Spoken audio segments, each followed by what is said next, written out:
What does Piety want? Our earlier videos introduced the idea that Path of Exile is a mythological story based on aspects of New Zealand and suggested that the beast represents volcanic activity, something that is common in the recent history of that part of the world. Now that we think we understand roughly how the game world works, I'd like to start looking at some of the characters and themes in a bit more detail, starting with Piety. Piety is the main villain in the early part of the first game, and when we meet her in Axiom Prison, she's working for Dominus to discover thaumaturgical artifacts on Rayclast. But even before meeting Dominus, and after he is dead, she seems to be working towards something for herself. We know that she has two separate identities which correspond to two different stages in her life. She's known as Vinia in the early part of her life, and as Piety in the later part. Our final meeting with Piety is inside the beast, which we suspect is the magma chamber of a volcano. I believe the two identities represent two things connected to volcanoes. Vinia is the lava, and Piety is pyrite, a mineral found in volcanic deposits. Vinia's name likely comes from Latin, the feminine form of Vinius, which means relating to wine. It's something to do with wine. There are a few references to wine in the game, but I think the most relevant one for our purposes is by Utula. Cup your hands, children of Kitava, drink of the hot sweet wine of Oriath. The obvious implication here, the one you're meant to think of, is that the wine is the blood of the people of Oriath. As I mentioned in the previous video though, the blood of the beast is used as a metaphor for lava from an eruption, and I think the same is happening here. He's not clearly associated with blood, but Kitava is associated with lava. I think Vinia and the wine of Oriath are the same thing, lava. When she's caught by the Templar, Vinia's punishment is to be condemned to the pyre, which has the same origin as the word pyrite. They both come from the Greek word for fire.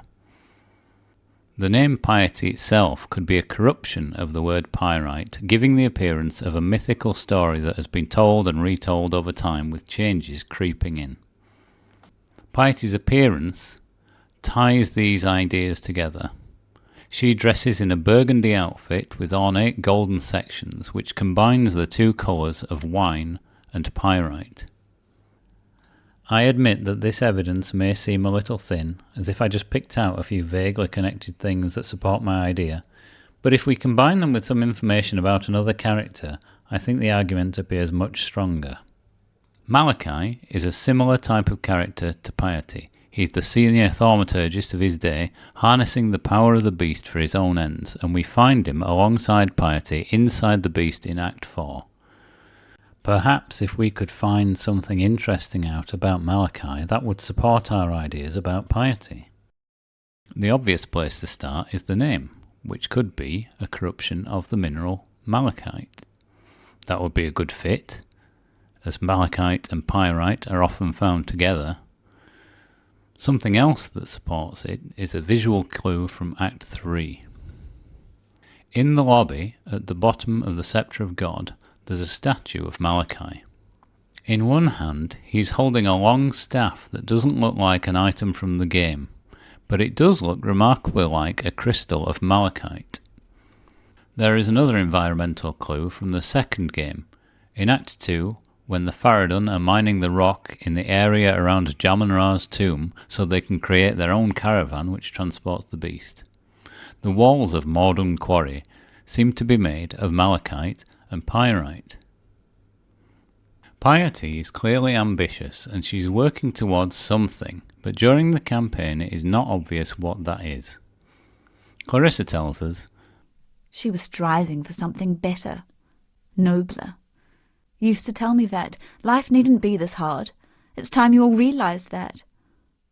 Which fits with Piety speaking to the player in a condescending tone earlier in the game. She thinks she's better than us, or should be. The story layer of this ambition is for Piety to become a noble in Oriathan society. And Helena tells us, She was after the research notes of one Chevron of Umbra, a witch who devoted herself to the study of transfiguration during the latter days of the Eternal Empire. Transfiguration is changing a thing into something else, similar to thaumaturgy. This sounds like a nod towards alchemy, which was the practice of trying to change low-value materials like lead or pyrite into high-value ones, usually gold. I think the underlying meaning of Piety's story is about a desire to turn pyrite, otherwise known as fool's gold, into real gold. Piety wants to be nobler, and gold is one of the noble metals. In Act 2, she was trying to find a way to get into the Vaal ruins, and we find out later that the remains of the Vaal civilization are full of gold. This connects to the volcano theme because volcanoes are the source of most gold that is found on the surface, so it seems that Piety is trying to use the thaumaturgical or alchemical power of the volcano to cause this change. The combination of these two motivations, Piety aiming for a nobler life, layered with transforming pyrite into gold, is the reason that I have come to believe that the hidden identity of Oriana in Path of Exile 2 is Piety. It's not a great leap to believe that Hinakora Prophecy 7 is about Oriana. A noble woman from a distant land is not who she claims to be. This theory about piety gives us an answer to the question, who would want to claim to be a noble woman? As a bonus, it could also give an answer to the prophecy riddle, she will know you by 3 different faces, as will you her. If this is about Oriana, then her 3 faces could be Vinia, Piety, and Oriana. So what's the other evidence that would support this connection? Both of them use men in positions of authority to get what they want. In the Western Forest, we find a letter from Piety indicating she is sleeping with Captain Artieri to get his help guarding the barricade. In PoE 2, Oriana has married Count Gianor so that he can help her obtain the Seed of Corruption.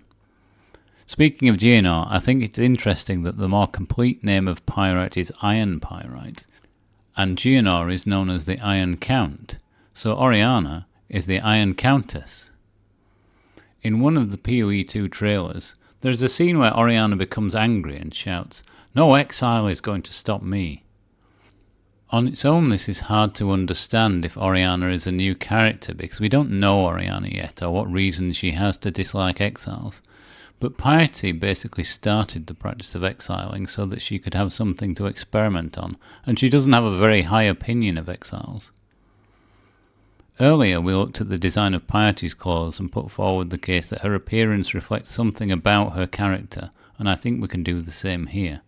Oriana claims to be a noblewoman, but does not look like other Oriathan nobles that we have seen. The colour of her dress is purple, the colour of royalty, but her overall style is a lot more provocative, more like something Piety would wear. It gives the impression that she wants to be seen as high status but doesn't know how. The Twilight Order are also mostly dressed in purple and gold, and the member that we see first when we arrive on the docks bears a strong similarity to Piety, although that could just be because they are both originally in the Templar Order. Oriana leads the Twilight Order, and I suspect the purple and gold of their clothing reflects what she wants to be, the ordinary red and pyrite transformed into royal purple and real gold. There is a parallel between the jumbled word pairs of piety and pyrite, iron and Oriana, but I think there's another clue in Oriana and Oriath. Or is the French word for gold, and there are other lore scraps connecting Oriath to gold. In Ancestor League, Kahutaroa called Innocence's religion the Golden Cult, and it is said that his sign of purity was wrought from blood and gold. Whalem Roth also tells us that Queen Atsiri used Oriath as a vault for her special shinies, which almost certainly includes gold, as we've seen in Path of Exile 2 Vaal temples. If we accept all this is true for a moment, can we speculate about what Oriana is planning and what might happen in the final acts of Path of Exile 2? Oriana seems to want some kind of transformation into gold and is using the beast to do it, so something volcanic is very likely. She also wants the gods to die, and the last time this happened was during the Winter of the World, which is widely accepted to be a massive volcanic eruption. We've heard in the past from Venarius, Lycia, and Alva as the last to die, that the world is on the verge of a cataclysm that will completely wipe out everything on Wraeclast.